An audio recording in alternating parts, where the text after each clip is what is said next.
diferente, edificante. Quase sempre se empenham em longas e fastidiosas discussões em contínuos jogos de palavras, sem uma realização sadia ou edificante. O coração sinceramente renovado na fé, entretanto, jamais procede assim. É indispensável diluir o prurido de superioridade e infesta o sentimento de grande parte dos aprendizes. Então, logo se deixam conduzir a novos portos de conhecimento, nas revelações gradativas da sabedoria divina, porque os discutidores de mais inclinações se incumbem de interceptá-los à marcha. A resposta do cego de nascença aos judeus argutos e inquiridores é padrão ativo para os discípulos sinceros. Lógico que o seguidor de Jesus não negará um esclarecimento acerca do Mestre, mas se já explicou o assunto, se já tentou beneficiar o irmão mais próximo com os valores que o felicitam, sem atingir o alheio atendimento, para que discutir? Se o homem ouviu a verdade e não a compreendeu, fornece evidentes sinais de paralisia espiritual. Ser-lhe-á inútil, portanto, escutar repetições imediatas, porque ninguém enganará o tempo. O sábio que desafiasse, o ignorante rebaixasse-a e ao título de insensato. Não percas, pois, as tuas horas através de elucidações minuciosas e repetidas para quem não as pode entender. Antes que lhe sobrevenham no caminho o sol e a chuva, o fogo e a água da experiência. Tens 1000 recursos de trabalhar em favor do teu amigo, sem provocá-lo ao teu modo de ser e da tua fé.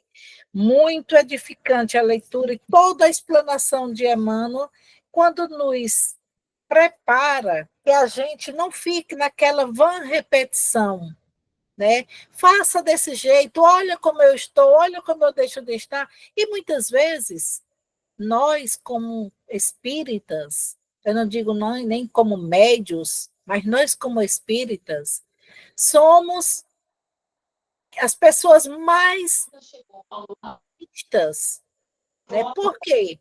Porque, deixa eu parar bem aqui tem alguém com o microfone aberto? Não, fecharam. Aí, então, no modo que Jesus, que Emmanuel nos proporcionou aqui, nos refere àqueles que muitas vezes têm uma religião, têm uma instituição, que querem que todos sigam. É tipo aquele tempo do helênio, do fariseu, do samaritano, de tantos e tantos que só queriam. O samaritano só falava com o samaritano, o helênio só falava com o helênio, o fariseu, e assim por diante. Quantos não temos ainda na nossa realidade, no nosso hoje, que continua assim, querendo, insistindo que nós, espíritas ou qualquer outro tipo de instituição, seja como ele. Mas será que nós somos os bons samaritanos? Se formos, que então sejamos bons samaritanos, sempre. Não, olha aí ela, viu, Gilson? Aí não seremos então aquelas pessoas inúteis, mas sejamos instrutores, intuídos, aqueles seguidores, aqueles que, com seu exemplo, a sua boa obra, a gente consegue chegar no nos pés de Maria, nos pés de Jesus, para chegar ao Pai. E assim, meus irmãos, eu passo a palavra ao nosso irmão Gilson para ele faça a leitura da prece, né, com muita fé, com muito amor, muito intuído, e que os mensageiros de luz estejam contigo também, meu irmão. Muita fé, muita luz para todos. Mais uma vez, boa noite a todos, paz e luz para todos que estão ausentes e os que estão ausentes também. Vamos pedir por toda a população da humanidade terrestre. Hoje eu vou fazer uma oração ao Divino Espírito Santo. Eu encontrei essa prece aqui e me atinuou de eu fazer ela hoje. Vamos lá. Oração ao Divino Espírito Santo. Espírito Santo, que reinais aos céus com o Pai e o Filho. Espírito de verdade, presente em toda parte, plantificando o universo, tesouro de todos os bens e a fonte de vida. Vinde habitar em nossos corações, libertar-nos de toda a culpa e conduzir-nos à salvação. Na força do amor, unindo-se todo em Cristo. Santificai-nos com o fogo de vosso ardor. Deus santo e Deus forte, Deus imortal, tende piedade de nós. Cura nossas feridas e recebei-nos, enfim, ao vosso reino. E assim seja. Pai amado, recebe esta humilde prece, transformando em bálsamo e consolador para todos nós, encarnados, desencarnados, amigos e inimigos, para que possamos ter o Evangelho na noite de hoje com muita paz, muita perseverança e muita alegria no coração de todos nós. Que assim seja, eu passo a palavra a Graci. E com essa prece, com essa harmonia que estamos, com essa vibração de amor, de paz, de muita união, que os mensageiros de luz, que toda a equipe espiritual que se encontra presente todas as noites, cuidando de cada um, presentes e ausentes, encarnados e desencarnados, possam instruir e que esse evangelho seja tão luz quanto nossa irmã Rita Aparecida. Muita paz e muita luz, minha irmã. É com você. Gratidão, Aglaci. Boa noite a todos. Sejam todos bem-vindos. E que cada um possa ser abraçado aí pela espiritualidade amiga, conduzindo conforme a necessidade de cada um, a instrução, o carinho do Pai, o amor do Pai que derrama sobre cada um através da iluminação da luz divina. Nosso Evangelho, do capítulo 25, hoje, dos itens 6 a 8. Esse capítulo é intitulado por Kardec, Buscai e Achareis. E a nossa leitura é observai os pássaros do céu.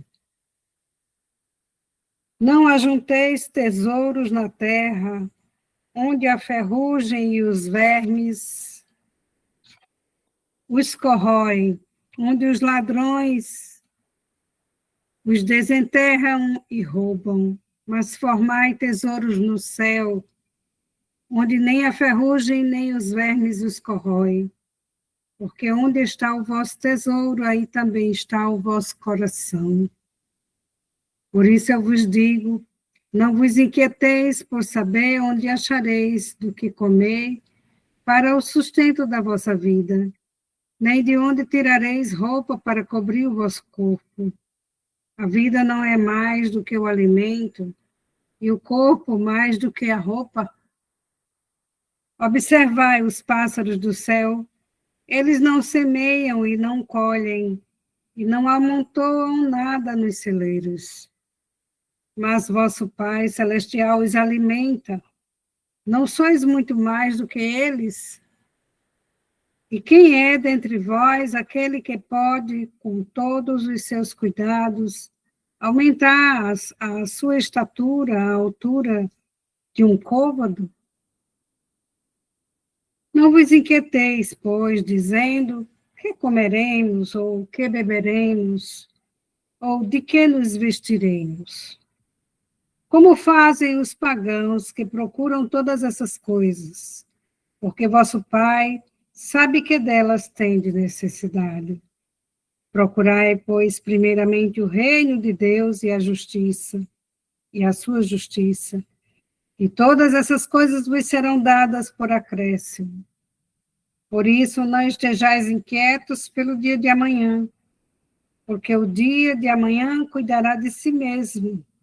A cada dia basta o seu mal. É uma mensagem de Mateus, do capítulo 6, versículos 19 a 21, e 25 a 34. Estas palavras, tomadas ao pé da letra, seriam a negação de toda a previdência, de todo o trabalho, por conseguinte, de todo o progresso. Com semelhante princípio, o homem se reduziria a uma passividade expectante. Suas forças físicas e intelectuais estariam inativas. Se tal tivesse sido a sua condição normal na Terra, não teria jamais saído do estado primitivo. E se dela fizesse a sua lei atual, não teria mais senão viver sem nada fazer. Tal não pode ter sido o pensamento de Jesus, porque estaria em contradição com o que disse em outra hora, e mesmo com as leis da natureza. Deus criou o homem sem roupa e sem abrigo, mas deu-lhe a inteligência para fabricá-los. Não se deve, pois, ver nessas palavras senão uma poética alegoria da providência, que não abandona jamais aqueles que colocam nela a sua confiança, mas quer que trabalhem de seu lado. Se ela não vem sempre em sua ajuda, por um socorro material, inspira as ideias com as quais se acham os meios de se livrar da dificuldade. A terra produzirá bastante para alimentar todos os seus habitantes, quando os homens souberem administrar os bens que ela dá segundo as leis de justiça, de caridade e de amor ao próximo, quando a fraternidade reinar entre os diversos povos, como entre as províncias de um mesmo império, o supérfluo momentâneo de um suprirá a insuficiência momentânea do outro, e cada um terá o necessário. Não ajunteis tesouros na terra, que são perecíveis, mas formai tesouros no céu, porque são eternos. Em outros termos, não ligueis aos bens materiais mais importância do que aos bens espirituais. E sabeis sacrificar os primeiros em proveito dos segundos. Não é com as leis que se decreta a caridade e a fraternidade. Se elas não estão no coração, o egoísmo as sufocará sempre. Fazê-las nele penetrar é a tarefa do Espiritismo. Então, meus irmãos, vamos conversar um pouquinho sobre essa lição de Jesus, que nos convida a observar.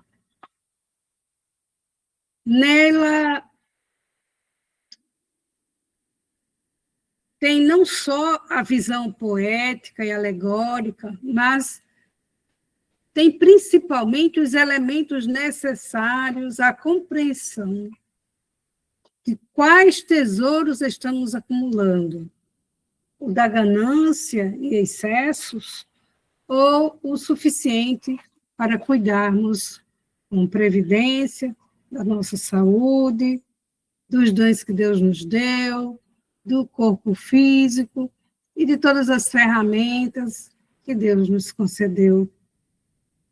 Onde está nosso tesouro, aí está nosso coração. Ou seja, nossos sentimentos e todo o nosso ser está onde a gente coloca nossos valores. Se estamos valorizando mais as coisas perecíveis da terra, os vínculos perecíveis da terra, aí está todo o nosso ser. Na verdade, o que devemos é sempre confiar que somos filhos de Deus. E como os pássaros, sejamos sempre confiantes nele.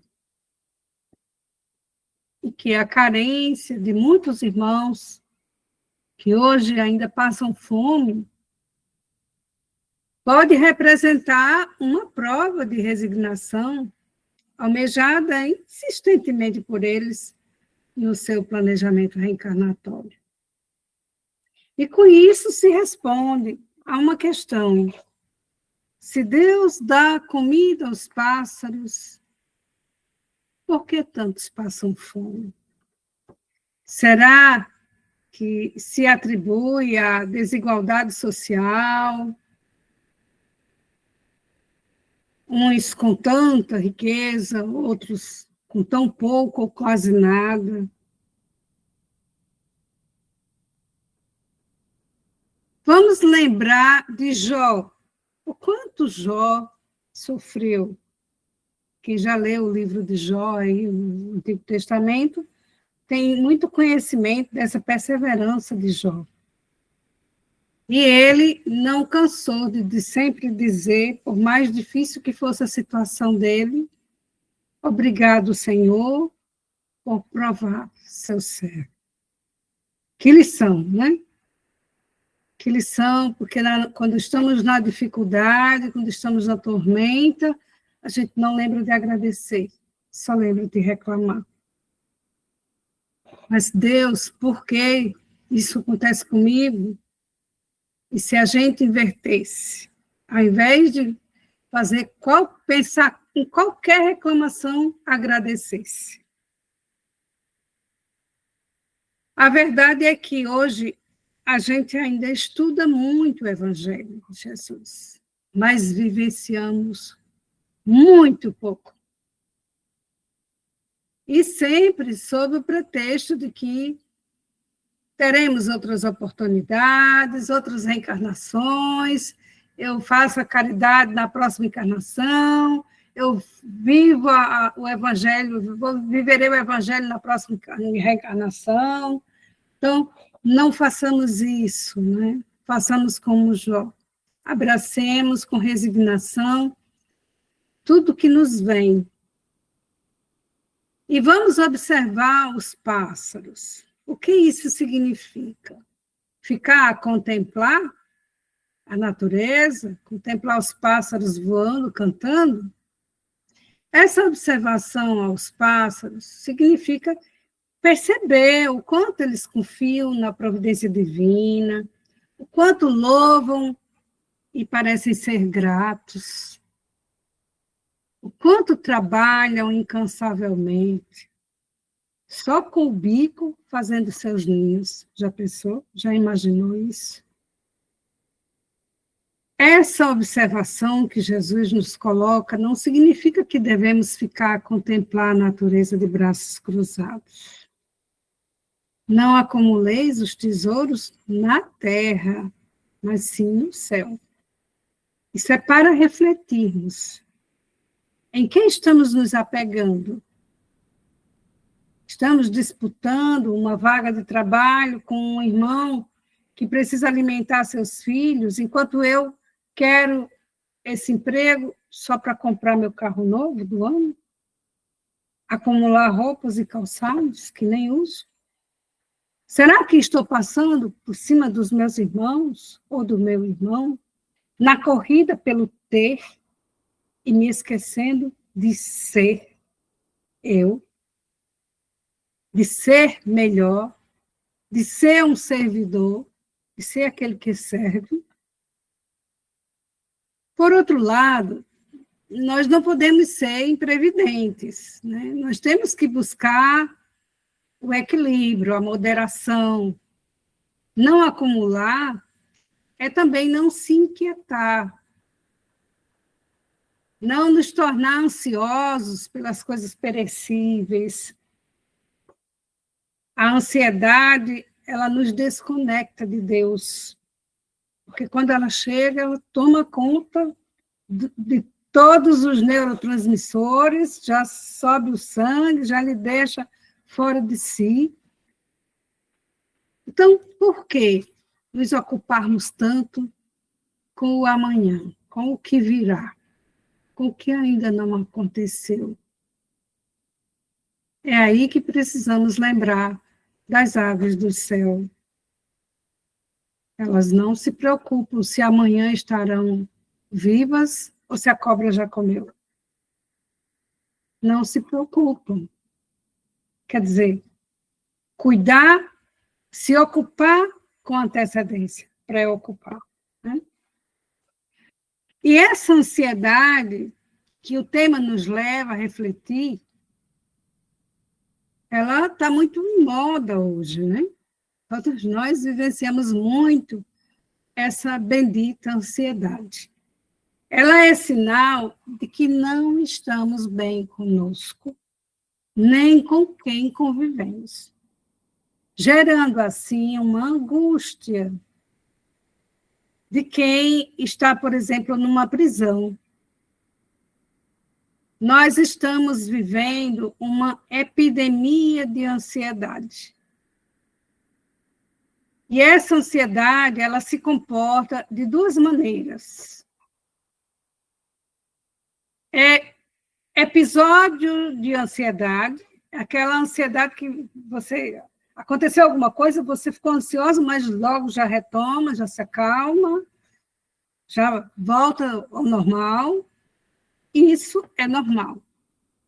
É uma ansiedade normal para nós, seres humanos, que estamos vivendo nessa atualidade. Mas, quando se trata de TAG, que é o transtorno da ansiedade generalizada, a pessoa está constantemente ansiosa, ansioso por isso, ansioso por aquilo, nem termina de pensar numa coisa, já está pensando em outra. Essa ansiedade, ela já se transforma num transtorno e ela já precisa de tratamento. Não é normal. O que é normal são episódios esporádicos. Quando existe essa ansiedade constante, aí já é um transtorno e necessita de tratamento.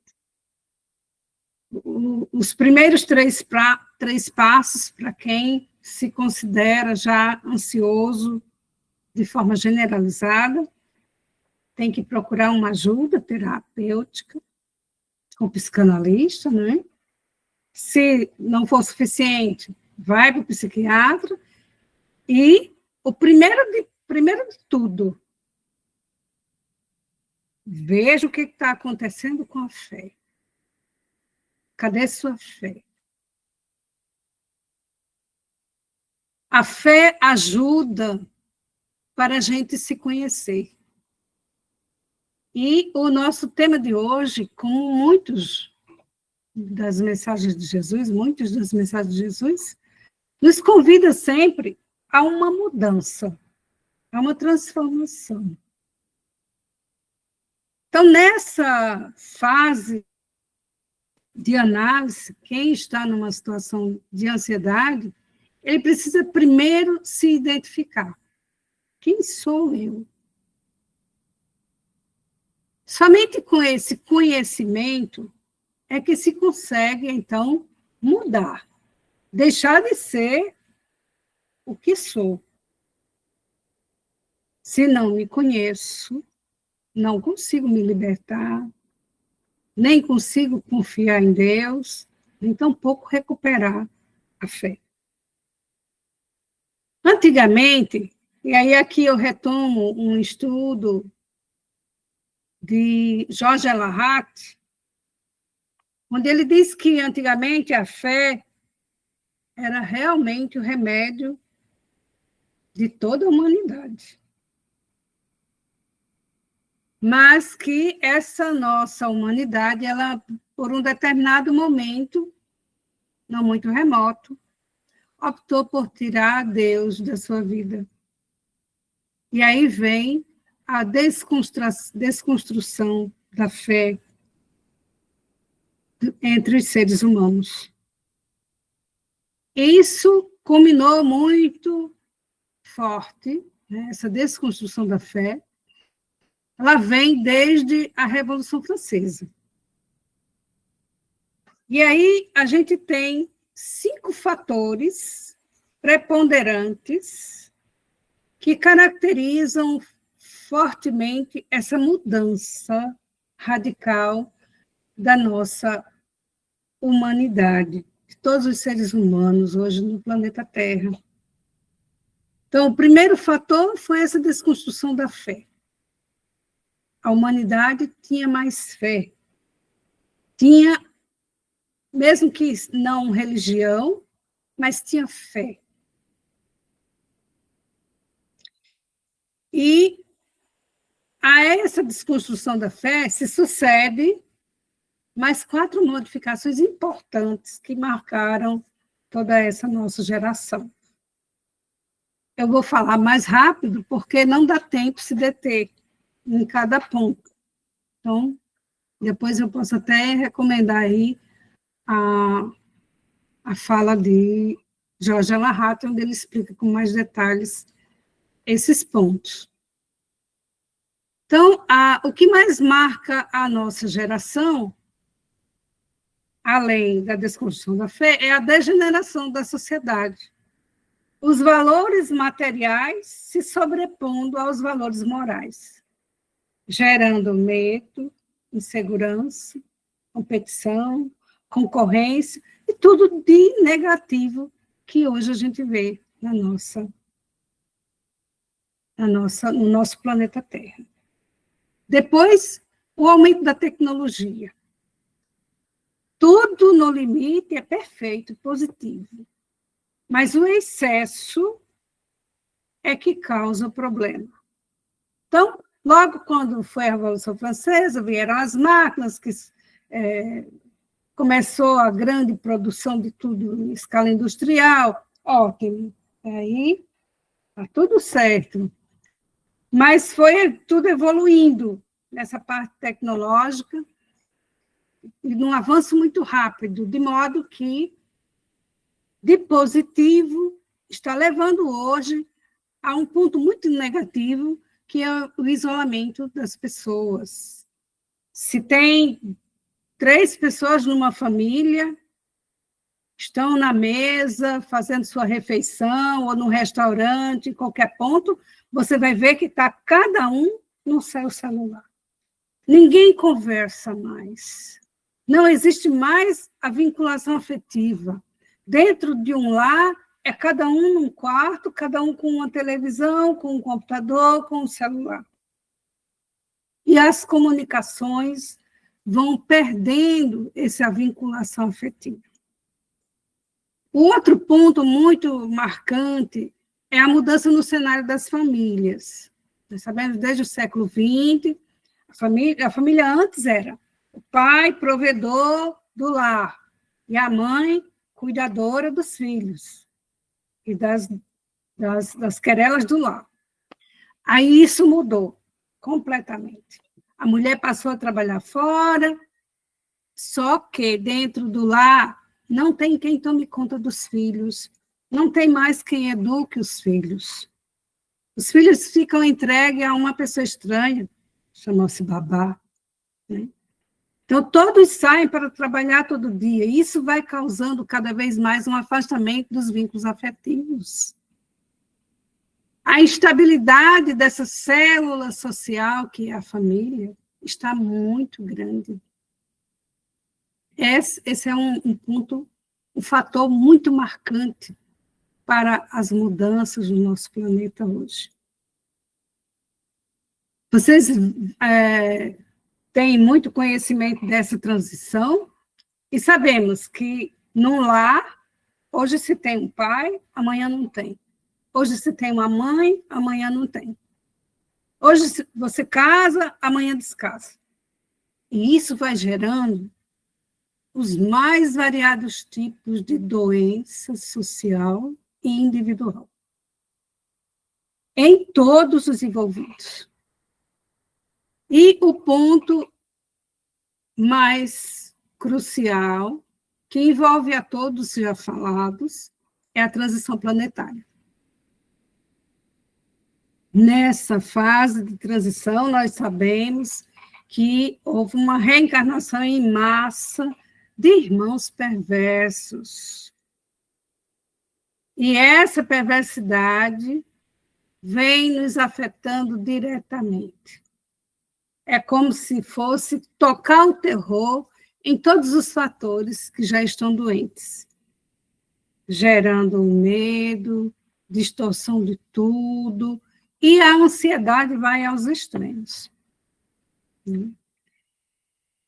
E nós podemos aqui fazer um resuminho de uma solução em 4 passos para o autoconhecimento, que é o primeira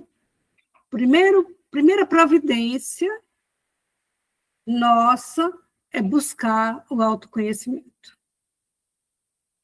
Não só da questão 919, lá do Livro dos Espíritos, né, em que Agostinho de Hipona dá o seu testemunho, dizendo como é que ele faz essa autoavaliação de cada dia, do que fez, do que pensou, do que deixou de fazer. Não só isso, mas temos 4 pontos, 4 passos importantes para a gente não se perder deles. Primeiro, a vontade. O desejo de sair dessa situação, se é uma situação que você que não está lhe agradando, que não é a situação que se quer. Então, a vontade é o primeiro. Se não tenho vontade, se não tenho desejo de mudar, nada vai acontecer. Então, para começar, muitos dizem, eu preciso mudar. E está errado. Que tem que ser, eu quero mudar. E daí, com eu quero, decidir e executar a mudança. No Livro dos Espíritos, da questão 909 a 911, nós temos aqui, Kardec pergunta assim, o homem poderia sempre vencer suas más tendências pelos seus esforços? Sim. E algumas vezes, por fracos esforços. É a vontade que lhe falta. Com poucos dentre vós fazem esforços. Depois Kardec pergunta, o homem pode encontrar nos espíritos uma assistência eficaz para superar suas paixões? Se ele ora a Deus e ao seu bom gênio com sinceridade, os bons espíritos virão certamente em sua ajuda, porque é a sua missão. E a 911, ele pergunta, não há paixões tão vivas e irresistíveis que a vontade não tenha poder para superá-las? Há muitas pessoas que dizem, eu quero, mas a vontade não está senão nos lábios, da boca para fora, né? Elas querem, mas estão bem contentes que assim não seja. Quando se crê, não poder vencer suas paixões, é que o espírito nelas se compraz em consequência de sua inferioridade. Aquele que as procura reprimir compreende sua natureza espiritual. As vitórias são para ele um triunfo do espírito sobre a matéria. Então, o segundo passo, o conhecimento espiritual. Estudar. A crença é quem dá a força.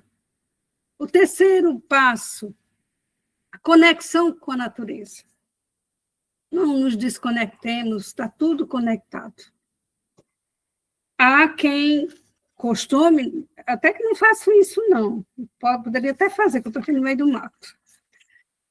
Mas há pessoas que, chegando perto de uma árvore, conseguem descarregar todas as suas energias de sofrimento, suas dores, descarrega tudo nas árvores, né? Uma árvore.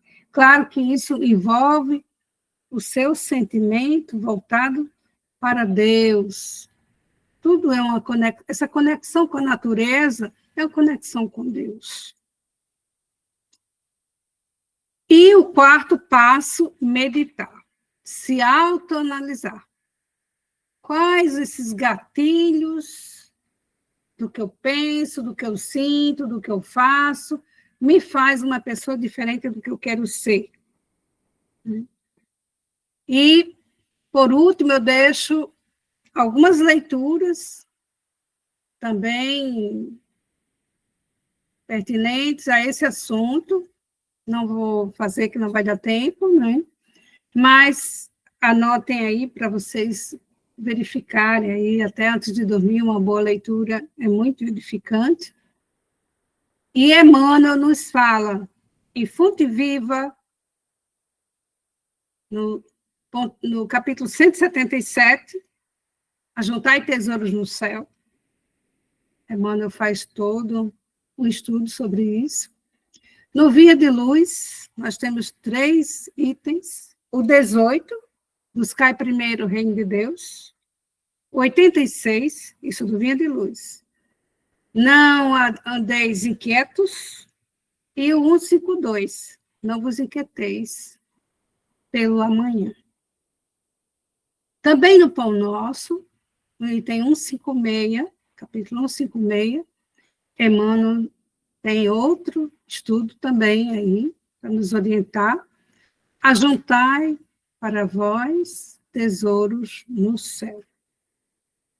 Então, com isso, concluo aí nossa conversa de hoje. Espero que tenha sido proveitosa, que tenha servido aí para alguma coisa, e convido a todos para fazermos a nossa prece. Mentalizemos nosso Mestre Jesus, cheio de luz, a iluminar todos os seres, encarnados e desencarnados, iluminar todas as trevas, higienizar nosso lar, nossas mentes, nosso coração. E vamos então fazer a prece de Cáritas, comum a todos nós, e colocando aos pés do Mestre Jesus cada palavra desta prece. Deus nosso Pai, que sois todo poder e bondade, dai força àqueles que passam pela provação, dai luz àqueles que procuram a verdade. Ponde no coração do homem a compaixão e a caridade. Deus, dai ao viajor a estrela guia, ao aflito a consolação, ao doente o repouso. Pai, dai ao culpado o arrependimento, ao espírito a verdade, à criança o guia, ao órfão o Pai. Senhor, que a vossa bondade se estenda sobre tudo que criastes.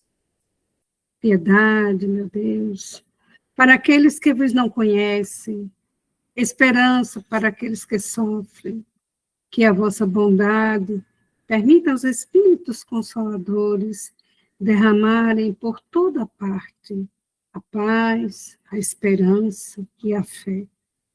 Deus, um raio de luz, uma centelha do vosso amor, pode iluminar toda a terra. Deixai-nos beber nas fontes dessa bondade fecunda e infinita, e todas as lágrimas secarão, todas as dores se acalmarão. Um só pensamento, um só coração subirá até vós, como um grito de reconhecimento e de amor. Como Moisés sobre a montanha, nós vos esperamos com os braços abertos.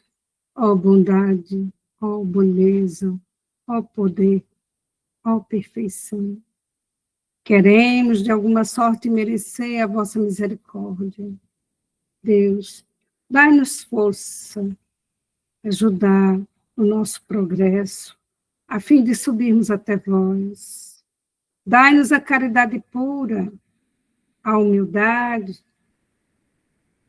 dai-nos a fé e a razão, dai-nos a simplicidade, que fará de nossas almas um espelho, onde há de refletir a vossa divina imagem. Assim seja. passo então a palavra para a nossa irmã, a Glaci. Gratidão a todos. Com essa harmonia, com toda essa sabedoria que nos foi dado, que eternizem em nossos corações, no nosso cotidiano, nas nossas boas atitudes, que tudo isso a gente viva, não só passamos pela existência, a gente viva com sabedoria, serenidade para aceitar as coisas que nós não podemos mudar, a fé para seguir adiante, a grandeza de espírito para perdoar sempre e a sabedoria para esperar o tempo de Deus. Que com essas palavras a gente então encerra o nosso evangelho da noite de hoje com muita paz, com muita luz, que Jesus e toda imensidão de luz esteja sobre todos os lares, todas as pessoas encarnadas e todos os desencarnados, com muita luz, com muita paz, e o maior antídoto para todos os nossos percalços do dia a dia, o amor. Muita paz e muita luz, e amanhã nós temos novo evangelho. Vamos que vamos. Boa Paz noite. e luz para todos nós, e tenhamos uma boa noite e um abraço fraterno. Paz e luz a todos. Paz e luz a todos. Boa noite. A todos. Boa noite. Boa noite a todos. Boa noite.